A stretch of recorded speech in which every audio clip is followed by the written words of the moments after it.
মায়ের খরচ বহন করা কখনো ফরজ, কখনো ওয়াজিব, কখনো সুন্নাত, কিন্তু বউয়ের খরচ বহন করা সব সময়ের জন্য ফরজ। এই বউ যাকে আপনি বিয়ে করে নিয়ে আসছেন, তিনি আপনার দায়িত্বে।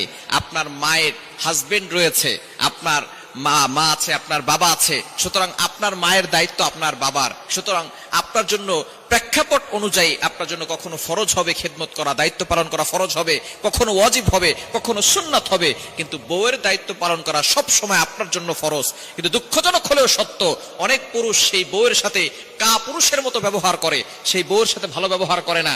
মায়ের কথায় বউকে সকালবেলা 3 বার তালাক দেয়, বিকালবেলা 3 বার তালাক দেয়, আবার সেই বউর সাথে রাত কাটায়। সুতরাং এই জন্যই বর্তমান বিভিন্ন সংসারগুলোতে হারাম সন্তান পয়দা হচ্ছে। এজন্য আমাদেরকে সতর্ক থাকতে হবে। মায়ের কথায় বউয়ের উপরে রাগারাগি করা, আবার বউয়ের কথায় মাকে গিয়ে গালাগালি করা, এটা কোনো পুরুষের পরিচয় হতে পারে না। বউকেও ভালোবাসতে হবে, মাকেও ভালোবাসতে হবে। মা হচ্ছে শ্রদ্ধার জায়গা, বউ হচ্ছে ভালোবাসার জায়গা। এই দুইটি বিষয় খেয়াল রেখে সামনে অগ্রসর হতে হবে।